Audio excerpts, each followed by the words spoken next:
कल एक जो 18 प्रश्न थे उसमें एक प्रश्न है बहुत अच्छा। कल के 18 प्रश्न जो थे, 18 प्रश्न में तीसरे नंबर का प्रश्न है किसी भाई का, जिन्होंने 18 प्रश्न लिखे थे उसमें तीसरे नंबर का प्रश्न है, जरा ध्यान से देखिए। अच्छे लोगों के साथ ही बुरा क्यों होता है? 18 प्रश्न में से एक प्रश्न तीसरे नंबर, अच्छे लोगों के साथ ही बुरा क्यों होता है और अच्छे लोग इस संसार से जल्दी क्यों चले जाते हैं? उनके साथ बुरा क्यों हो रहा है? 18 प्रश्न में से एक प्रश्न, कल एक प्रश्न का उत्तर दिया था, आज एक प्रश्न अपन ने लिया कि अच्छे लोगों के साथ ही बुरा क्यों होता है। तो उसके लिए एक प्रसंग बड़ा सुंदर है, आप उसका स्मरण करिएगा। एक प्रसंग का साउंड अच्छा नहीं है परंतु वो एक प्रसंग का स्मरण करिएगा आप लोग साथ साथ। एक बार भगवान नारायण और देवऋषि नारद दोनों भ्रमण करने के लिए चले, दोनों घूमने के लिए पृथ्वी पर आ गए और भ्रमण कर रहे थे मृत्युलोक में। घूमते घूमते घूमते घूमते एक सेठ जी के दरवाजे पर, और सेठ जी के दरवाजे पर दोनों ने ब्राह्मण का रूप रखा, और ब्राह्मण का रूप रखकर देवऋषि नारद जी ने भगवान विष्णु जी से कहा कि मुझे बहुत तेज प्यास लग रही है, प्रभु चलो, बहुत पानी पीने का मन कर रहा है, चलो कहीं चलते हैं। भगवान नारायण ने कहा कि सामने एक सेठ जी का घर है, चलो अपन वहां चलते हैं।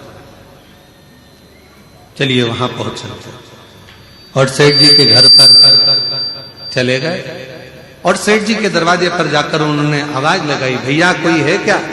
भगवान विष्णु और देवऋषि नारद दोनों ने आवाज लगाई, भैया कोई है क्या, भैया कोई है क्या? दरवाजा सेठ जी ने खोला और खोलने के बाद पूछा, तुम कौन हो?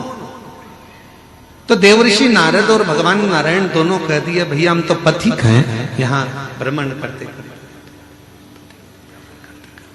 करते करते यहाँ आए हैं, भ्रमण करते करते यहाँ पहुंचे हैं और भ्रमण करते करते हम लोग यहाँ पहुंच गए, हमको बहुत तेज प्यास लगा, क्या आप पानी पिला सकते हो? रहने दे, बस छोड़ दो।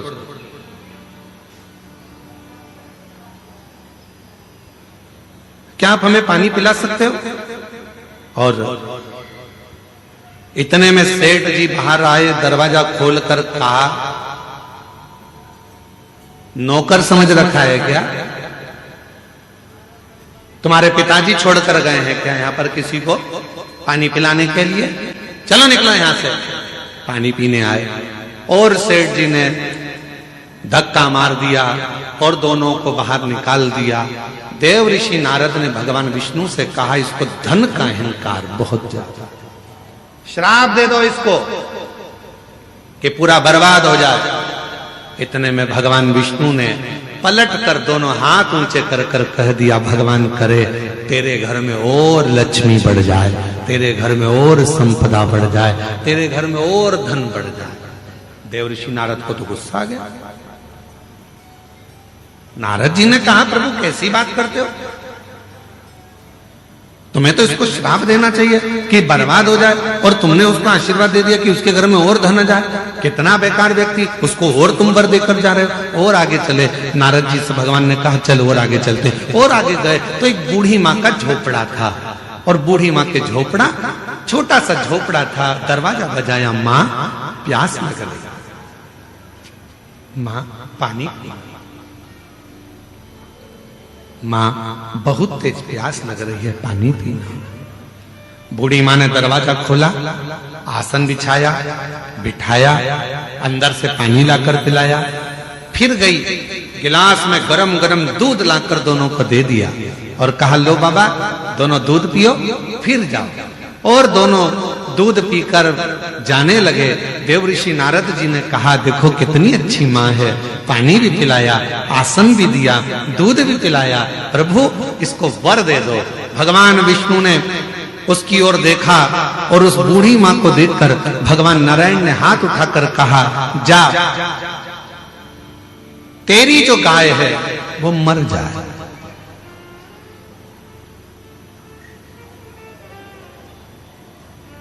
जिस गाय का तूने दूध पिलाया, तेरे पास जो गाय है वो मर जाए।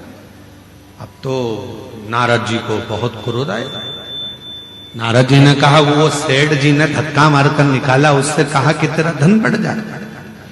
और वो बिचारी ने पानी पिलाया, दूध पिलाया, आसन लगाया, और तुम उससे कह रहे हो कि जिस गाय का दूध तुमने दूध पिया वो गाय ही मर जाए।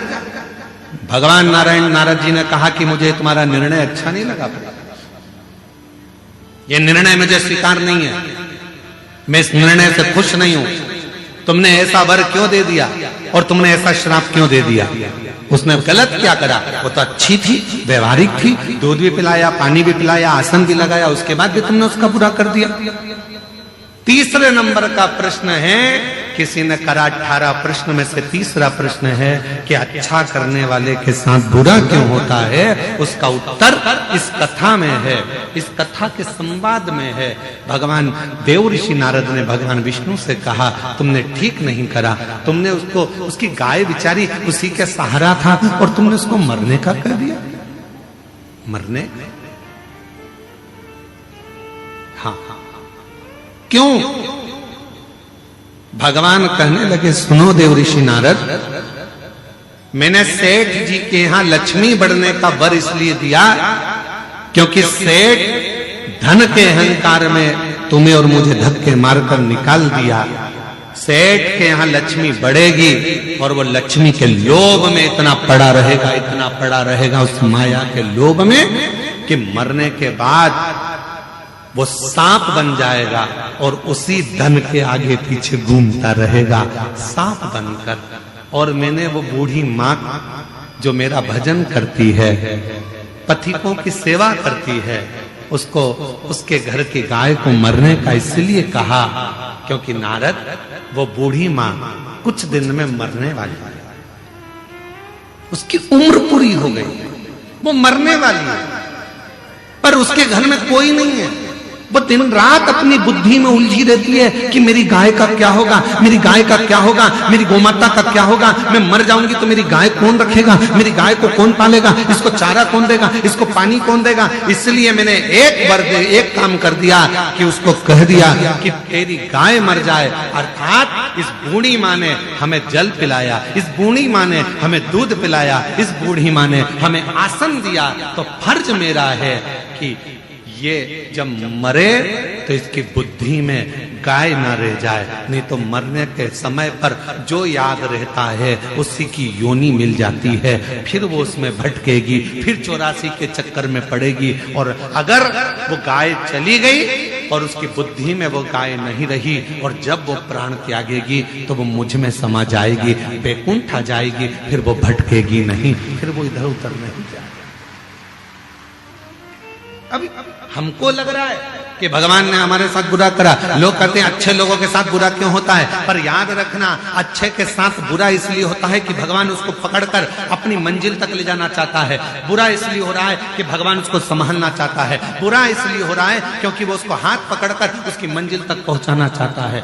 आप उसको समझते नहीं, बस अपनी बुद्धि से लगे और कह दिया बेचारा कितना अच्छा था, मंदिर जाता था, एक लोटा जल चढ़ाता था। कई लोग कहते अरे गुरुजी हम मंदिर गए, हमने भगवान को जल चढ़ाया, भगवान की सेवा करी, भगवान का स्मरण करा, उसके बाद मेरा एक्सीडेंट हुआ, मेरा हाथ टूट गया। अच्छा हुआ कि तूने जल चढ़ाया और हाथ टूटा, नहीं तो उस समय पर तो तेरे प्राण जाने का समय था। पर बड़े तलवार की नोक को भगवान ने सुई की नोक पर निकाल दिया और तेरे हाथ को तोड़कर उस समय की काल घटना को, ये वो पवित्र धरा है। शिव महापुराण की कथा कहती है, शंकर भगवान का चरित्र कहता है, शिव तत्व कहता है। यहाँ हमारा शास्त्र वर्णन करता है कि शिव को पहचानना, शंकर को जानना बहुत कठिन है। शिव गुरु कब आता है, कब जाता है, कब कृपा करता है, किसी को मालूम नहीं पड़ता।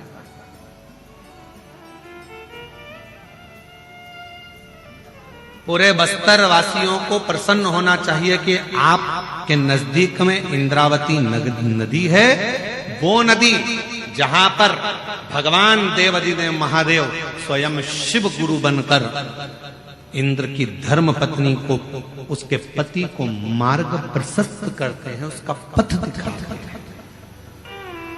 इसलिए शायद इंद्रावती नदी का भी जो पत्थर है वो जल की धार से घिस घिस कर शिवलिंग की आकृति का हो जाता है।